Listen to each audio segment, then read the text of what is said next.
Dairy business अब सिर्फ दूध, पनीर, दही बेचने तक सीमित नहीं रह गया है।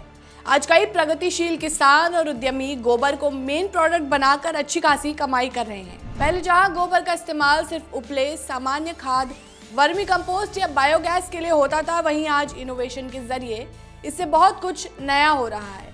आज गोबर से खूबसूरत decorative items, eco friendly products और सेहत के काम आने वाली औषधियां तक बनाई जा रही हैं।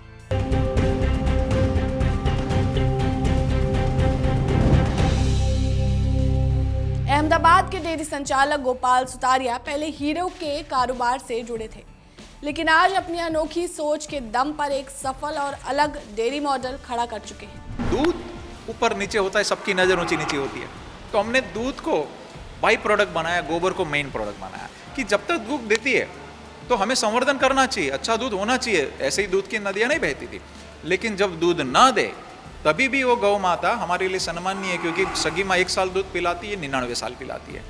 तो हम भारतीय ऐसा व्यवहार नहीं कर सकते, तो इसीलिए हमने गोबर को मुख्य प्रोडक्ट बनाया और हमने गोबर से प्रति एकड़ 2 लाख से लेकर के 10 लाख प्रति एकड़ कमाने वाले किसानों को भी तैयार किया।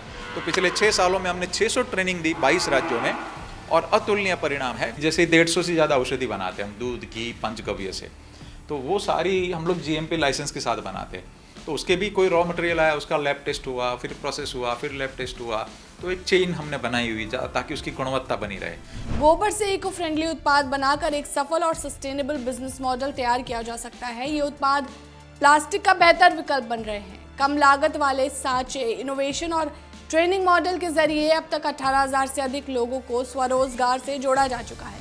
सस्ते गोबर को वैल्यू एडिशन के जरिए मुनाफे में बदलने की यह पहल ग्रामीण उद्यमिता को मजबूत बना रही है। गोबर क्या भाव बिकता है? 50 पैसे केजी आप पकड़ लीजिए गोबर का भाव है। इसीलिए मैंने कहा कि असली सोना गोबर में है, तो ये हम लोगों को इसीलिए अवार्ड्स भी मिले हैं कि गोबर को कैसे सोने का स्वरूप दिया गया है। तो बिल्कुल, आप यदि ऐसे रॉ गोबर बेचते हैं तो कुछ भी उसमें दाम नहीं मिलता है।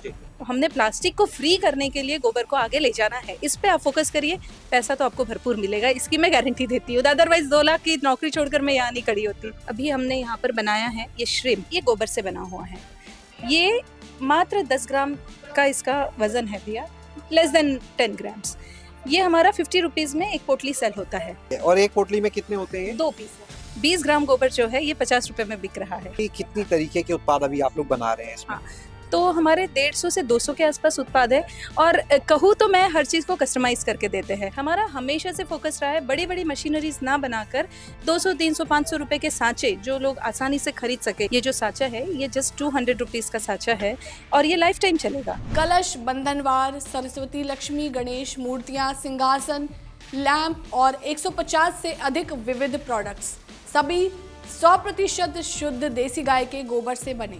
इससे रोजगार भी बढ़ रहा है और कमाई भी। उत्तर प्रदेश के ललितपुर के इस युवा उद्यमी प्रदीप कुमार से सुने।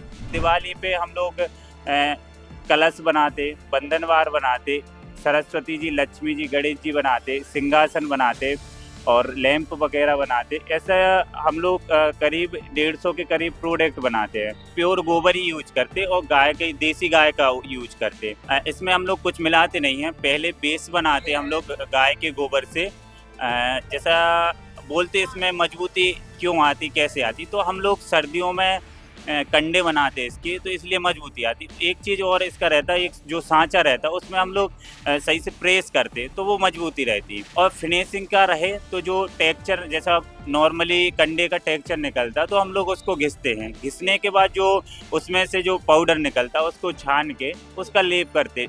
कम से कम 3 से 4 बार हम लोग लेप करते, तो फिनिशिंग भी आती है और मजबूती भी आती। हमारे पास 50 रुपए से लेके 3,000 रुपए की चीज हम लोग रखते हैं। 3,000 में गोबर का बनने वाला कौन सा प्रोडक्ट है? प्रोडक्ट हमारा कलश होते, जैसे 5, अभी हमारा ये 3 देख रहे हैं, इसके ऊपर हम लोग और रखते तो 5 रहते। हम लोग ऐसे प्रोडक्ट बनाते सब जिसमें कुछ बीज डालते, कुछ पौधों के, जैसे तुलसी के बीज डाल दिए, कुछ सब्जी के बीज डाल दिए। जैसे गणेश जी है उसमें हमने तुलसी का बीज डाल दिया, तो जब आप गमले में उनको विसर्जन करेंगे और पानी डाल के, तब कुछ समय बाद उसमें पौधा निकलेगा। गणेश पहले लोग मतलब इतना नहीं करते थे। आज के समय पे इंटीरियर वाले भी हम लोगों से चीज़ लेके, होम डेकोर की चीज़ें लेके सजावटी के लिए बहुत ये चीज़ यूज कर रहे हैं। आपने देखा कि कैसे सही जानकारी और तकनीक के दम पर गोबर और गौमूत्र डेयरी किसानों के लिए एक शानदार इन्वेस्टमेंट बन गए हैं।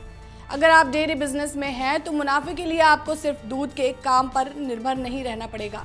थोड़ा सा इनोवेशन आपके डेयरी फार्म को एक मुनाफे वाले उद्योग में बदल सकता है। आपको ये जानकारी कैसी लगी हमें कमेंट कर जरूर बताएं। ऐसी वीडियोस के लिए गांव जंक्शन को सब्सक्राइब करें।